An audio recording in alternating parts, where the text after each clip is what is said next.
Hello everyone, this is Tarun Shah and I have come with a new interesting video. Do you know how the physical characters different among people? Do you know why the fingerprints are different and how the looks of all bodies are different?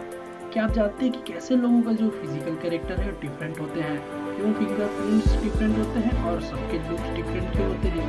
यदि आप जानना चाहते हैं तो video को and तक जरूर देखें। आज का वीडियो बहुत ही इंटरेस्टिंग होने वाला है। इन सब को जानने से पहले म्यूटेशन क्या होता है ये जानना आपके लिए बहुत जरूरी है। आपने पढ़ा ही होगा कि म्यूटेशन जो है sudden change in the genetic material होता है। Genetic material that means DNA, RNA, nucleic acid etc.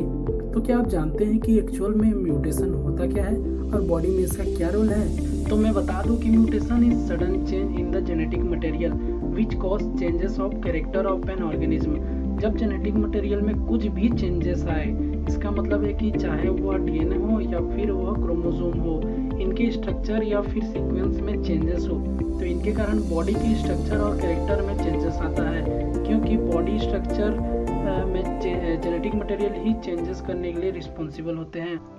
Next thing is that individual showing this changes are known as mutants. That means जिस पर्सन में mutation के कारण changes होती है उसको mutants कहा जाता है। आप लोगों ने अगर एक्स मूवी देखी होगी तो जितने भी उस मूवी में हीरो कैरेक्टर्स हैं सभी म्यूटेंट्स हैं।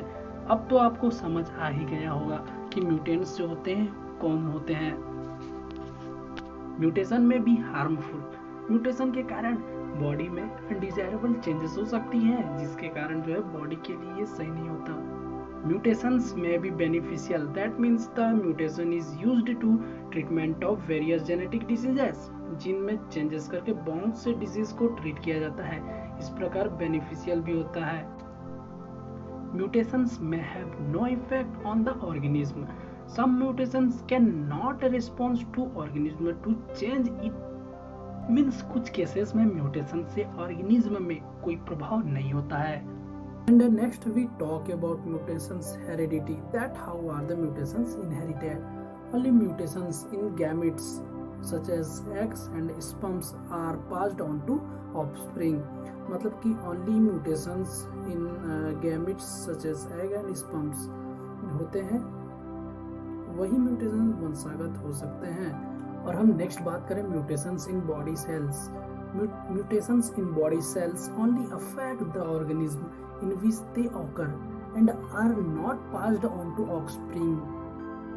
यदि बॉडी के किसी भी पर्टिकुलर टिश्यू और सेल्स में म्यूटेशन होता है तो बॉडी का वही ऑर्गन अफेक्टेड होगा जो ऑर्गन म्यूटेशन सेल कंटेन करेगा।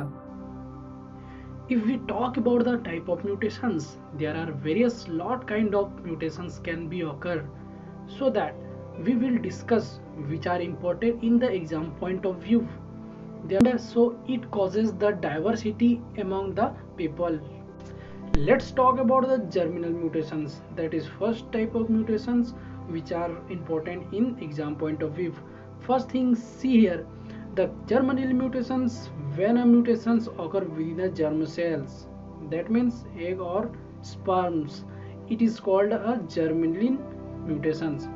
मतलब एग या फिर स्पर्म में होने वाले म्यूटेशंस को जर्मेलिन म्यूटेशंस कहते हैं, और यह म्यूटेशन जो होता है ऑफस्प्रिंग जो ट्रांसमिट होता है, मतलब नेक्स्ट जनरेशन में ट्रांसमिट हो सकता है।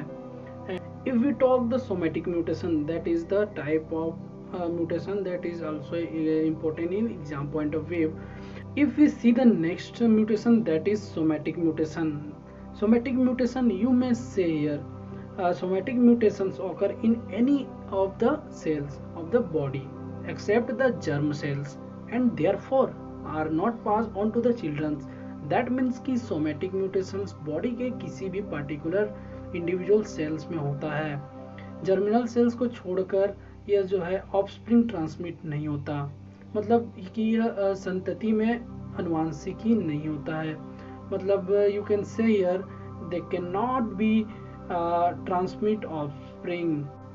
मतलब कि यह जो म्यूटेशन है वह एक जनरेशन से दूसरे जनरेशन में ट्रांसमिट नहीं होता, क्योंकि यह एक पार्टिकुलर सेल में म्यूटेशन होता है और यह उसी ऑर्गन को डैमेज करेगा जिसमें वह सेल उपस्थित होता है। And the next mutation is spontaneous mutation.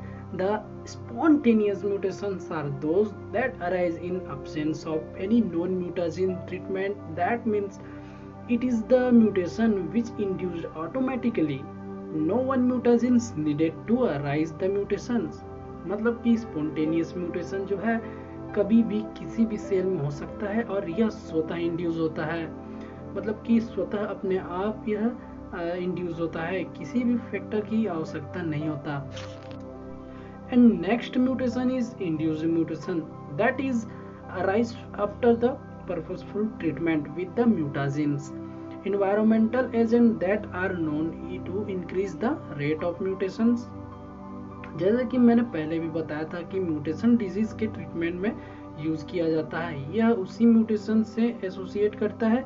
किसी भी डिसऑर्डर को जीन चेंज कर ट्रीट किया जाता है और म्यूटेशंस को अराइज करने के लिए कुछ भी सब्सटेंस और फैक्टर का यूज किया जाता है.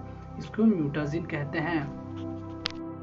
नेक्स्ट हम देखें तो वह है gene mutations. That means the gene mutations occur when the base sequence of the codon is changed.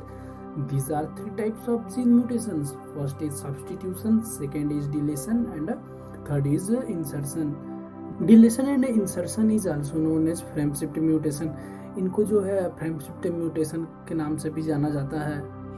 इसी प्रकार जो है सब्स्टिट्यूशन में एक कोडॉन चेंज हो जाता है और इंसर्शन में एक जो न्यूक्लियोटाइड्स या फिर कोड का रीडिंग है इंसर्ट हो जाता है और डिलीशन में एक डिलीट हो जाता है.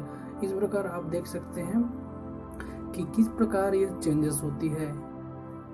यहाँ पे और कुछ एनिमेशंस दिखा देते हैं जिससे आपका जो है कॉन्सेप्ट क्लियर हो जाएगा कि इंसर्शन में क्या होता है और डिलीशन में क्या होता है. Okay everyone, thanks for watching video till the end. I hope you liked the video. So please like, share and comment and subscribe to the channel if you are new.